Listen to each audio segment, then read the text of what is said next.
नमस्कार। हम पढ़ रहे हैं भाषा विज्ञान के अंतर्गत भाषा की उत्पत्ति के बारे में। और आज के इस सीरीज में हम भाषा की उत्पत्ति के सिद्धांत और उसके प्रवर्तक कौन कौन हैं इसके बारे में चर्चा करेंगे। इसके पहले हमने भाषा की परिभाषा को अपलोड कर दिया है। आप यदि उसको नहीं देखे हैं तो ज़रूर जाकर देखिए। चलिए शुरू करते हैं भाषा की उत्पत्ति के प्रमुख सिद्धांत। प्रमुख सिद्धांत पे हम देखें तो दिव्योत्पत्ति सिद्धांत है, जिसके प्रवर्तक क्या हैं, जिसके प्रवर्तक को एक व्यक्ति विशेष न होकर के प्राचीन धर्म ग्रंथों को माना गया है। जैसा कि ऋग्वेद में कहा गया है 8:1090-11 में कि कहा गया है ये कि देवी वाच मन जनयत्य देवा ता विश्वरूपा पशु वदति। इसका मतलब है कि देवों ने जो है वाग देवी सरस्वती को उत्पन्न किया और उसका फिर प्राणी लोग जो है प्रयोग उसको करते हैं। तो इस प्रकार से दिव्य उत्पत्ति, कोई भगवान से जो है ये उत्पत्ति हुई है, डिवाइन थ्योरी के नाम से ये भी जाना जाता है। ये इस प्रकार के सिद्धांत है। अगला जो सिद्धांत है संकेत सिद्धांत। संकेत यानी होता है प्रतीक। प्रतीक जिसको जो है प्रतीकवाद भी कहते हैं, एग्रीमेंट थ्योरी। और इसके प्रवर्तक हैं रोशो। और ये क्या कहते हैं कि प्रारंभ में मनुष्य हाथ पैर सिर जो है विशेष प्रक्रिया से हिला करके अपनी भाव अभिव्यक्ति करता रहा होगा, और फिर बाद में जो है इस प्रकार से संकेत से काम नहीं चला होगा तो फिर वो फिर कोई न कोई भाषा की उत्पत्ति कर लिया होगा। ये इस प्रकार से मानता है। अगला जो सिद्धांत है रण सिद्धांत, जिसको डिंग डोंग भी बोलते हैं, इसको प्लेटो, हेस, मैक्समलर ने जो है प्रतिपादित किया। और कुछ लोग तो इसको धातु सिद्धांत भी के नाम से जानते हैं, एक ही नाम है ये। फिर भी हम इसको समझने का प्रयास कर रहे हैं कि ये है क्या चीज़।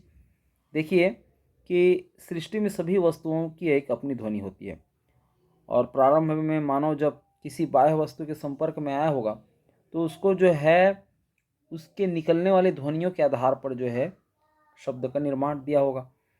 तो इसी को बोलते हैं धातु सिद्धांत या रणन थ्योरी के नाम से हम जानेंगे इसको। अगला जो सिद्धांत है इंगित, जिसको गेस्चर थ्योरी कहेंगे। डॉक्टर रॉय जो है इसके प्रवर्तक हैं, और ये मानते हैं कि मनुष्य सर्वप्रथम अपनी जो विभिन्न संदर्भ है उसमें अपनी आंगिक चेष्टा के अनुकरण द्वारा भाषा का प्रयोग किया। जैसे कोई जब आदमी जो है पानी पीता है तो बार बार होठों के स्पर्श से पापा की ध्वनि होती है, तो इसी से फिर अनुकरण द्वारा जो है पीना शब्द जो है उसने आविष्कार किया। ये इस प्रकार से डॉक्टर रॉय का कहना है। धातु थ्योरी के बारे में अभी आपको बता दिया गया। इसके प्रवर्तक हेज और मैक्समुलर थे। श्रम ध्वनि, श्रम ध्वनि जिसको यो है हो न्वारे, इसके प्रवर्तक हैं। इसका मतलब क्या है कि इस सिद्धांत का आधार यह है कि मनुष्य जब शारीरिक श्रम करता है तो सांस का आना जाना तेज हो जाता है। तो ऐसे समय में मांसपेशी और जो स्वर यंत्री है वो संकोच विस्तार बढ़ जाने पर जो है कुछ ध्वनियाँ अनायास निकलती रहती है। या कपड़ा धोते समय धोबी जो है छियो छियो या हियो हियो, या नाव चलाने वाला थकान के समय हैया करता रहता है, तब वो गाड़ी मतलब उसकी नाव को आगे बढ़ाता है। तो श्रम करता है तो वहाँ से फिर ध्वनि निकलती है, इसलिए श्रम ध्वनि सिद्धांत किया आया, ये नवारे का कहना है।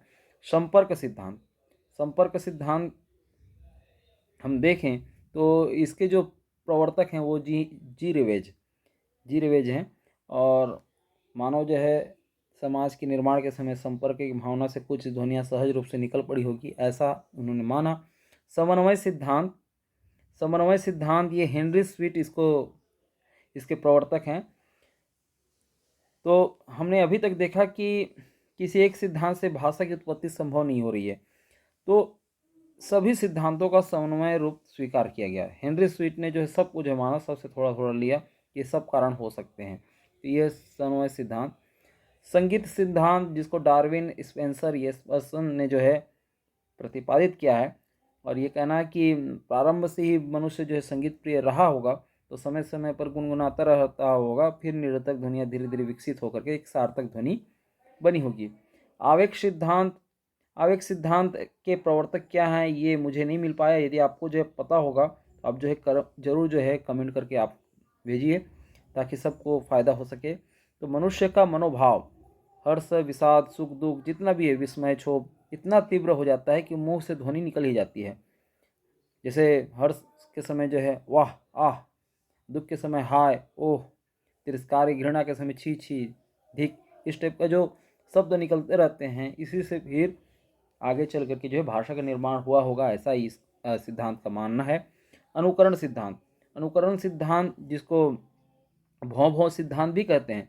तो मैक्सवेमुलर ने जो है उपहास के लिए धोबी के जो कुत्ते की बोली के आधार पर जो है भाव भाव सिद्धांत भी कहा है इसको, भौं भौं सिद्धांत। तो इस सिद्धांत के अनुसार प्रकृति के पशु पक्षी, नदी नाले, बिजली, बादल जितने भी हैं, इससे जो है कुछ दृश्यात्मक कुछ ध्वन्यात्मक अनुकरण के आधार पर जो है भाषा की उत्पत्ति हुई, ऐसा मैक्सवेमुलर का कहना है।